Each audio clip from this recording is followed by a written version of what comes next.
Cerita dimulai dengan ditunjukkannya seorang pria bernama Tim, seorang pembuat game yang sedang membahas masalah pada game buatannya secara daring. Namun, di tengah pembahasan serius, jaringan wifi di rumahnya tiba-tiba terganggu. Percakapan pun terputus, dan hal itu membuat Tim merasa cukup stres. Di tengah kebuntuannya, Tim teringat masa-masa penuh cinta bersama istrinya. Namun, di balik kenangan itu tersimpan luka mendalam. Saat mereka siap menyambut kelahiran buah hati, istrinya mengalami keguguran. Peristiwa itu membuat hubungan mereka perlahan menjadi dingin. Hey. Inilah Olive, istri dari Tim. Meskipun hubungan mereka sudah tak sehangat dulu, Olive tetap berusaha menjaga kedekatan dengan selalu ada saat Tim membutuhkannya. Menyadari Tim sedang stres, ia pun mengajaknya keluar untuk menikmati makan malam bersama. Di luar, Tim dan Olive berpapasan dengan Friedman, pemilik apartemen. Sementara itu, di langit tampak awan gelap akibat kebakaran hebat di sebuah pabrik. Saat makan malam, Olive mengungkapkan keinginannya membuka lembaran baru dengan berhenti bekerja dan merencanakan perjalanan panjang ke Paris. Namun, Tim menundanya karena masih terikat kontrak dengan perusahaan game tempat ia bekerja. Saat bangun tidur, Tim mendapati Olive sudah bersiap berangkat ke Paris seorang diri. Namun, ketika Olive membuka pintu, pintu itu tertutup rapat oleh dinding hitam. Bukan hanya itu, jendela pun sama, tersegel tanpa celah. Seolah seluruh apartemen yang ditempati Tim dan Olive telah terkepung tembok misterius itu. Selamat datang di channel Seperti Biasa ID. Kali ini gue akan menyuguhkan alur cerita film terbaru yang tayang di tahun 2025. Film ini berjudul Brick, yang mengisahkan tentang sekelompok orang yang terjebak di dalam apartemen yang tertutup dinding hitam misterius yang gak bisa ditembus apapun. Apa sebenarnya dinding hitam itu, dan apakah masih ada jalan keluar bagi mereka yang terjebak? Ayo kita ungkap bareng-bareng. Semoga alur film ini bisa jadi rekomendasi film terbaik buat dulur semua. Dan seperti biasa, jangan lupa like, comment, share, dan subscribe channel Seperti Biasa ID. Gue Narabias, dan kita lanjut alur cerita film Brick tahun 2025. Tim dan Olive sudah mencoba segalanya, merobohkan hingga mengebor tembok. Tapi tidak ada yang berhasil. Satu-satunya dinding yang berhasil mereka tembus hanyalah yang berbatasan dengan kamar tetangga mereka. Merasa kesulitan mencari jalan keluar, Tim pun pergi ke kamar mandi berniat untuk mencuci muka. Namun saat Tim menyalakan keran, ternyata aliran air pun berhenti. Situasi itu membuat Olive sedikit panik. Namun Tim berkata bahwa pasti ada solusi untuk keluar dari sana seperti di sebuah game. Olive pun menanggapi sinis perkataan Tim itu dengan berkata bahwa situasi ini tidak seperti game murahan milik Tim.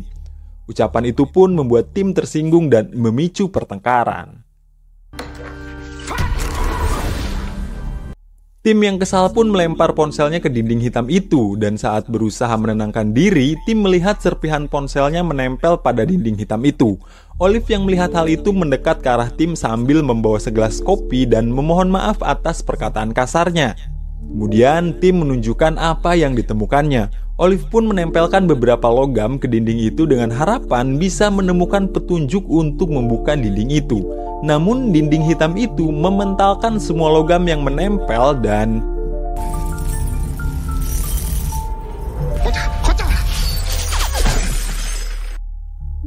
punggung Tim pun tertusuk serpihan logam-logam itu.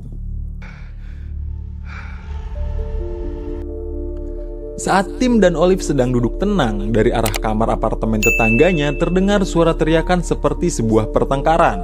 Khawatir terjadi sesuatu, Olive dan Tim pun masuk ke dalam kamar apartemen tetangganya itu dengan cara membobol tembok. Saat mereka masuk, suasana begitu hening. Seorang wanita bernama Anna tergeletak dengan luka gores di tangannya. Tiba-tiba, Marvin menyerang Tim tanpa peringatan. Dan ketika stick baseball di tangannya hampir menghantam Marvin, Anna segera menghadang. Dengan suara gemetar, ia memohon agar Tim menahan diri. Karena apa yang dilakukan Marvin hanyalah akibat dari pengaruh obat haram yang baru saja Marvin konsumsi. Kemudian Tim masuk ke gudang Anna, berharap menemukan sesuatu yang bisa dimanfaatkan. Pandangannya jatuh pada sebuah martil. Dengan penuh tenaga ia mencoba menghantam dinding hitam itu. Namun usahanya sia-sia, dinding tetap kokoh tak bergeming. Olive yang mengetahui sejarah bangunan apartemen itu memberitahu semuanya bahwa di gedung itu terdapat sebuah bunker yang terhubung langsung keluar. Tanpa membuang waktu, Tim segera menghantam lantai apartemen Anna, berusaha membuka jalan menuju ruang bawah tanah. Setelah berhasil menjebol lantai dan turun ke unit apartemen lain, Tim tiba-tiba dihadang Mr. Oswald yang menodongkan pistol ke arahnya. Ketegangan pun pecah. Namun beruntung, cucu Mr. Oswald yang bernama Lea segera datang. Ia menenangkan sang kakek dan menjelaskan bahwa mungkin Tim dan yang lainnya sedang berusaha mencari jalan keluar lewat jalur bawah. Mendengar hal itu, yang lain pun ikut turun. Setelah mendapat izin dari Mr. Oswald, Marvin pun mulai membobol lantai apartemen itu. Sementara yang lain menunggu, tiba-tiba Tim menemukan sebuah kamera tersembunyi di dalam alat pendeteksi panas. Oswald menegaskan bahwa benda itu bukan miliknya. Yang dia ingat alat tersebut dipasang oleh Friedman. Penasaran dengan fungsi kamera itu, Tim membobol tembok kamar Friedman yang kebetulan berada di samping kamar Mr. Oswald. Namun saat masuk, tidak ada tanda-tanda keberadaan Friedman. Setelah memeriksa lebih dalam, mereka justru mendapati tubuh Friedman tergeletak tak bernyawa. Wo sind Sie? Karena tidak mendapat informasi apapun, Marvin kembali menghantam lantai untuk menjebolnya. Tiba-tiba terdengar retakan keras dan jalan masuk yang tidak mulus itu membuat Tim, Marvin, dan Anna mendapatkan luka lecet di tubuhnya. Lea dan Mr. Oswald pun kemudian ikut turun dan bergabung bersama Tim. Saat semua sudah berhasil turun, seorang pria berambut gondrong tiba-tiba muncul menyapa mereka. Dia adalah Yuri, teman dari penghuni kamar apartemen yang diisi oleh Anton. Di pertemuan itu, Yuri menjelaskan bahwa dinding hitam itu adalah sebuah tindakan pertahanan super canggih untuk melindungi mereka semua dari segala bentuk serangan. Lebih lanjut, Yuri juga mengungkap bahwa hal itu berkaitan dengan pemerintah bayangan dan tatanan dunia baru. Nah, di sela-sela percakapan itu, Olive menanyakan keberadaan Anton. Namun Anton ditemukan sudah terbaring tidak bernyawa di kamarnya. Dan menurut keterangan dari Yuri, Anton meninggal karena gagal jantung.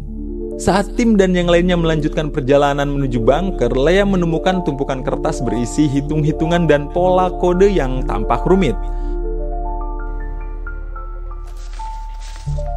Akhirnya Tim dan yang lain pun sampai di bunker. Satu persatu dari mereka pun turun. Sementara itu, Yuri yang sebelumnya memperingatkan agar jangan mencoba keluar dari dinding hitam itu, diam-diam mengawasi pergerakan mereka dari kamarnya. Sesampainya di pintu keluar bunker, mereka terkejut karena pintu itu juga tertutup dinding hitam.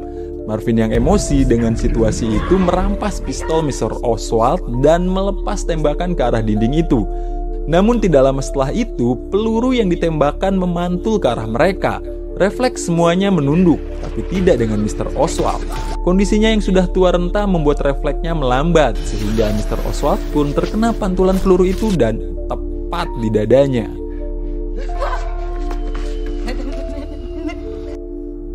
Setelah kejadian itu, Tim dan yang lain pun kembali ke kamar Anton. Suasana hening, semuanya hanya terdiam. Sementara itu, Marvin tampak menyesali perbuatannya. Di tengah keheningan itu, Anna membuka pembicaraan dengan menceritakan penyesalan terbesarnya. Lalu disusul Lea dan Yuri yang juga menceritakan hal yang sama. Yuri kemudian menoleh ke arah Tim dan Olive, lalu menanyakan apa penyesalan terbesar mereka.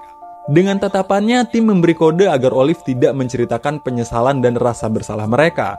Namun, Olive tetap mengungkapkannya. Merasa kecewa, Tim pun pergi meninggalkan mereka. Kemudian Olive segera menyusul Tim, dan pertengkaran di antara mereka pun tak terhindarkan. Was nicht die Eier hatte, über Nacht meinen Scheißjob zu heilen, aber das wolltest du nicht. Das ist totaler Bullshit. Du hast dich an einen beschissenen Computer gesetzt und das war's. Alasan Tim menolak menceritakan hal itu karena menurutnya hal itu bukan untuk diketahui orang lain. Sementara Olive merasa Tim telah berubah sejak dia mengalami keguguran. Dan Olive berharap Tim mau mengajaknya memulai kembali dari awal. Namun yang Olive rasakan justru hanya kekosongan. Saat merenungi ucapan Olive, entah kenapa tiba-tiba Tim teringat dengan gambar yang ada di HP milik Friedman yang ditemukannya. Kemudian Tim bergegas mengajak semua orang untuk kembali ke kamar Friedman dan memeriksa semuanya. Saat yang lain sibuk mencari petunjuk, Tim malah terlihat kebingungan karena luas ruangan kamar Friedman berbeda dengan kamar mereka. Tim yakin pasti ada ruangan rahasia di kamar Friedman itu. Di dalam laci, Marvin menemukan sebuah perangkat dan ketika dihidupkan, perangkat itu memicu suara pada tembok ruangan Friedman. Ya, itu adalah kunci ruangan rahasia milik Friedman.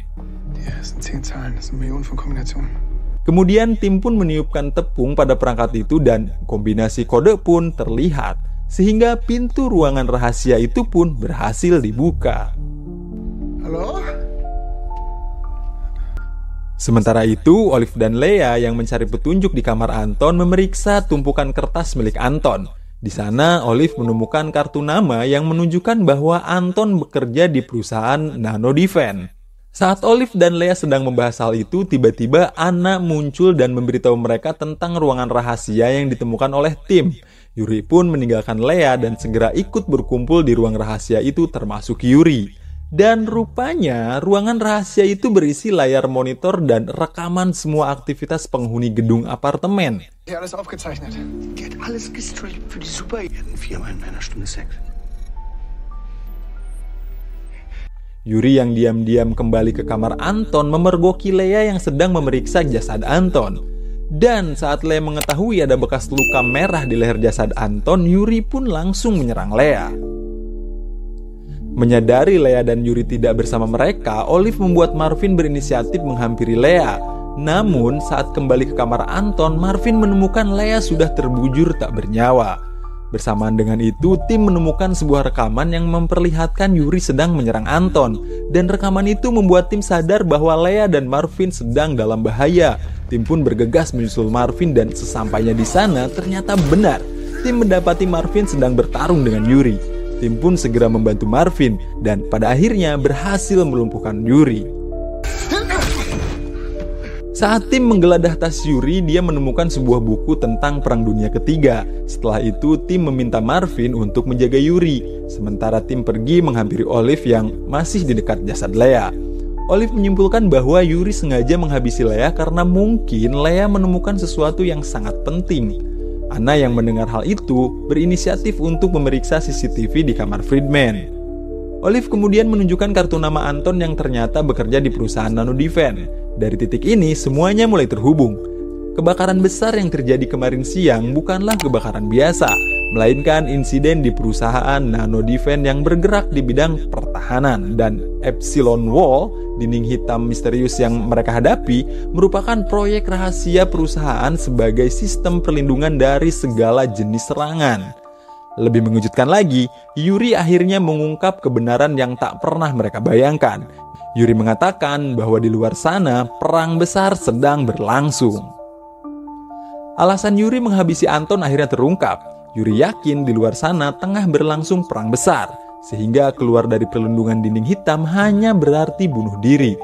Namun Anton berpikir sebaliknya. Ia khawatir kebakaran yang melanda Nano Defense telah memicu malafungsi pada sistem pertahanan itu, dan jika mereka tetap tinggal, semua akan berakhir sia-sia. Pertentangan pandangan itu memuncak menjadi perkelahian sengit, sehingga akhirnya menewaskan Anton. Setelah interogasi Yuri selesai, Anna menemukan rekaman yang memperlihatkan Anton sedang memprogram sesuatu di kamarnya. Tim yang notabene paham soal pemrograman segera sadar, Anton pasti menyimpan kunci. Tim pun meminta Olive untuk membawakan HP Anton yang sudah rusak. Dan setelah berhasil melakukan pemindahan data, terungkap sebuah program khusus untuk membuka dinding hitam itu. Pola hitam misterius itu ternyata bekerja layaknya barcode yang saat kamera ponsel diarahkan ke sana, 4 tombol muncul di layar ponsel. Dan ketika tombol-tombol itu ditekan, dinding hitam yang keras seperti baja itu perlahan melunak. Tanpa berpikir panjang, Ana menyentuh dinding yang melunak itu. Awalnya ia terkejut karena tangannya bisa menembus permukaan itu dengan mudah. Tapi hanya beberapa detik setelah itu, wajah Ana berubah panik. Tangannya terjebak, gak bisa ditarik lagi. Dinding hitam itu perlahan berdenyut, lalu mulai kembali mengeras. Tim, Olive, dan Marvin yang panik berusaha menarik Ana keluar. Tapi semakin mereka menarik, semakin kuat dinding itu menjepit tubuh Ana. Dan kemudian Marvin pun ngamuk dengan menghabisi Yuri. Lalu setelah itu semua orang tewas. Hanya menyisakan Tim dan Olive dengan segala harapannya. Situasi yang kacau membuat Tim dan Olive hanya bisa duduk terdiam. Setelah saling menguatkan, Tim dan Olive pun kembali melanjutkan upaya mereka untuk keluar dari sana. Tim kembali mengarahkan kamera ponselnya ke arah dinding. Ketika Tim menekan tombol demi tombol yang muncul di layar ponsel, kilatan cahaya dari ponsel membuat Olive mengerti sesuatu. Menurut Olive, tombol yang muncul di layar ponsel itu harus ditekan berurutan berdasarkan cahaya yang muncul. Tanpa menunda, Tim dan Olive pun kembali ke kamar Friedman untuk meneliti kilatan cahaya yang terekam pada saat Anton mencoba keluar. Saat Tim dan Olive hendak mencoba kombinasi yang berhasil mereka pecahkan, tiba-tiba Tim pun dibuat tidak berdaya oleh Yuri. Olive yang perlahan-lahan mundur menghindari Yuri terjatuh ke bunker dan beruntungnya sebelum Yuri berhasil mendekati Olive, Tim sudah lebih dulu menyerang Yuri. Tim dan Olive pun lari ke arah pintu keluar bunker. Di sana Tim meminta Olive untuk membuka dinding hitam itu sementara Tim akan berusaha menahan Yuri. Saat dinding mulai terbuka, Tim sudah tidak berdaya. Namun untungnya, di detik-detik akhir, Olive berhasil menyingkirkan Yuri dari tubuh Tim. Tim dan Olive berjalan menyusuri lorong bunker hingga akhirnya berhasil keluar. Namun, yang mereka lihat di luar justru lebih mengerikan. Gedung, rumah, bahkan seluruh kota tertutup rapat oleh dinding hitam itu. Tanpa putus asa, Tim dan Olive pun melanjutkan perjalanan mereka dengan sebuah van.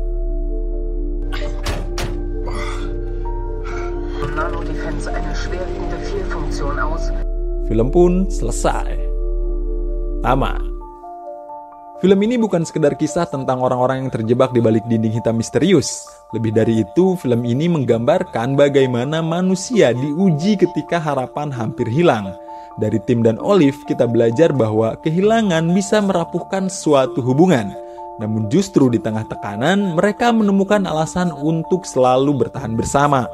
Dari Anton dan Yuri, kita melihat bagaimana perbedaan pandangan bisa berujung pada konflik yang fatal. Karena seringkali manusia lebih sibuk mempertahankan ego ketimbang mencari jalan keluar. Dinding hitam itu sendiri menjadi simbol yang kuat.